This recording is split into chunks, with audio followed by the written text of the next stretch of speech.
Olá, bem-vindos a mais uma videoaula. Estamos iniciando mais um trimestre. No trimestre passado, vimos como foi a evolução do conhecimento humano a respeito da constituição da matéria com o surgimento da metodologia científica e com os avanços tecnológicos. Nesse trimestre, iniciaremos o estudo das ligações químicas. Vocês se lembram que durante o estudo do átomo, falamos que nas reações químicas comuns, que nada mais são do que um rearranjo de ligação entre os átomos dos compostos, que apenas os elétrons, mais especificamente os elétrons de valência, são envolvidos e o núcleo permanece inalterado durante uma reação química?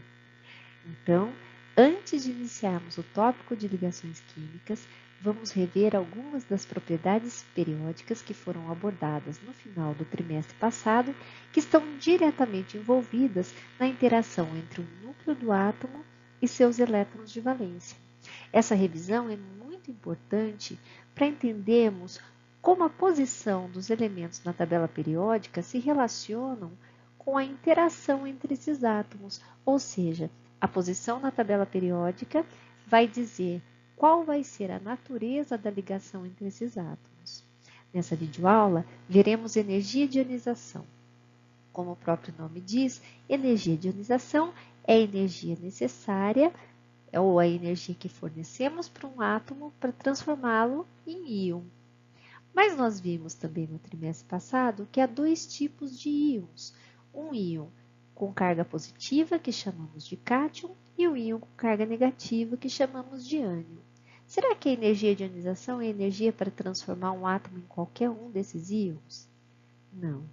A energia de ionização é especificamente a energia para transformar um átomo em um cátion.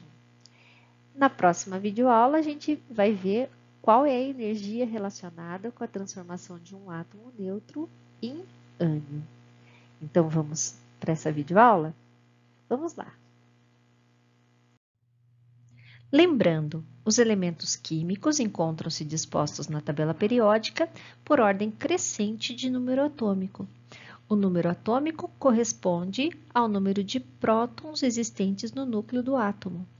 E os prótons, por sua vez, conferem carga ao núcleo. Nesse arranjo da tabela periódica, os elementos acabam ficando dispostos também de acordo com as suas propriedades. Essas propriedades variam periodicamente, como é o caso da energia de ionização.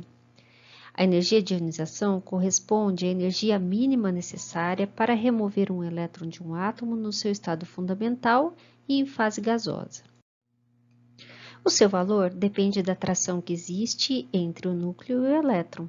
Logo, quanto maior for a energia de ionização, maior será a dificuldade de remover o elétron. Vamos relembrar o que é a energia de um elétron? Segundo o modelo de Bohr, os elétrons que circulam próximos ao núcleo em pequenas órbitas possuem menos energia do que aqueles que circulam em órbitas maiores. Lembrem-se que o primeiro número quântico foi introduzido nesse modelo. Quanto maior o número quântico principal, mais distante o elétron do núcleo. Também vimos que é necessário fornecer energia ao elétron para movê-lo de uma órbita menor para uma maior. Isso ocorre porque um elétron que está próximo ao núcleo é mais fortemente atraído pelo núcleo do que um outro mais distante. Voltando ao exemplo dos átomos de hidrogênio e hélio, embora seus elétrons de valência estejam no mesmo subnível 1s, o hélio possui uma carga nuclear maior, pois seu núcleo possui 2 prótons, enquanto o hidrogênio possui somente 1. Portanto, o elétron de valência do hélio é mais fortemente atraído. Consequentemente, a energia para retirá-lo é maior. Mais precisamente, a primeira energia de ionização, ou seja, o mínimo de energia para remover o elétron do átomo neutro em fase gasosa é maior para o hélio em comparação com o hidrogênio. Ao retirarmos o primeiro elétron do hélio, ele se torna um cátion com carga mais 1. Para retirarmos o segundo elétron, será necessário maior energia, pois o segundo elétron será muito mais atraído. Ou seja, a segunda energia de ionização do hélio é maior que sua primeira energia de ionização. Quando retiramos elétrons sucessivamente de um átomo, Para cada elétron retirado, aumenta-se a carga do cátion proporcionalmente. Conforme o íon vai se tornando cada vez mais positivamente carregado, é necessária uma energia cada vez maior para se retirar um elétron. Consideremos, por exemplo, um átomo de alumínio no estado gasoso. O átomo de alumínio tem número atômico 13. Isso significa que ele possui 13 prótons dentro do núcleo. Como átomo neutro, ele também tem 13 elétrons na eletrosfera. Fazendo a distribuição desses elétrons, nós percebemos que o átomo de alumínio possui 3 níveis de energia no estado fundamental e 3 elétrons na camada de valência. A primeira energia de ionização é aquela para retirar o primeiro elétron do átomo neutro, formando o cátion Al+.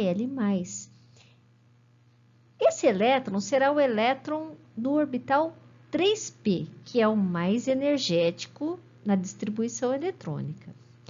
O valor da primeira energia de ionização é de 577 kJ por mol.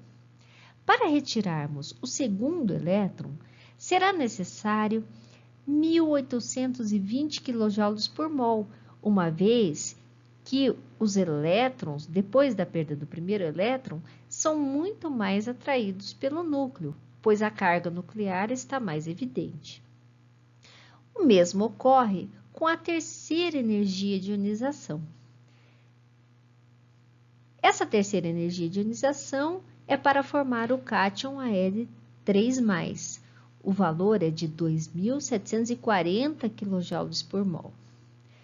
Ao retirarmos o terceiro elétron do átomo de alumínio, ele passa a ter somente 2 níveis de energia. Acabamos completamente com o terceiro nível de energia. Já retiramos 3 elétrons. Bom, o que será que vai acontecer agora? A energia da quarta ionização, ou seja, para retirarmos o quarto elétron do átomo de alumínio, é muito maior, mas muito maior do que a terceira energia de ionização. Por quê? Porque nós acabamos com uma camada completamente. O segundo nível de energia está muito mais próximo do núcleo. Então, vai ser muito mais difícil eu tirar um elétron do segundo nível de energia em comparação com o elétron no terceiro nível de energia. Vejamos agora na tabela periódica como varia a energia de ionização ao longo do grupo e do período. Ao longo do grupo, verificamos uma diminuição da energia de ionização que ocorre devido ao aumento do número de camadas eletrônicas preenchidas. Assim, apesar do aumento da carga nuclear, os elétrons da camada de valência encontram-se cada vez mais distantes do núcleo. Logo, a energia necessária para removê-los é menor. Ao longo do período, verificamos que a energia de ionização aumenta com o aumento do número de elétrons e da carga nuclear. Nesse caso, não existe um aumento no número de camadas eletrônicas preenchidas. Os elétrons de valência dentro de um mesmo período estão no mesmo nível de energia. Como a carga nuclear aumenta ao longo do período, isso faz com que os elétrons de valência sejam mais atraídos, diminuindo o raio atômico e, consequentemente, aumentando a energia necessária para removê-los. Resumindo essa videoaula. A primeira energia de ionização é definida como energia mínima necessária para remover um elétron de um átomo neutro no estado fundamental e em fase gasosa. O seu valor depende da atração existente entre o núcleo e o elétron. Logo, quanto maior for a primeira energia de ionização, maior será a dificuldade de remover o elétron de valência. A segunda energia de ionização de um elemento é a energia necessária para remover o elétron da camada mais externa de um íon com carga +1 desse elemento. Como as cargas positivas ligam os elétrons mais fortemente, a segunda energia de ionização de um elemento é sempre maior que a primeira. Sendo uma propriedade periódica, a primeira energia de ionização diminui ao longo do grupo e aumenta ao longo do período. Isso está relacionado à distância do elétron de valência ao núcleo. Quanto mais distante bastante, mais fácil retirar o elétron e menor a sua energia de ionização. Isso quer dizer que os valores das energias de ionização dos elementos são inversamente proporcionais aos valores de raio atômico. Como observados nessa tabela, os maiores valores de raio são para os metais alcalinos. Portanto, os elementos cujos elétrons de valência são mais fáceis de serem retirados são exatamente os dos metais alcalinos.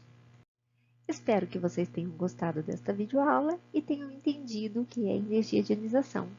Continuamos ainda nesse início de trimestre com atividades remotas. O nosso ambiente virtual foi completamente reformulado, está muito mais simples, mais padronizado para facilitar essa nossa interação. Continuemos firmes, fortes e dedicados nesse período que esperamos seja breve. Então, avante, camaradas!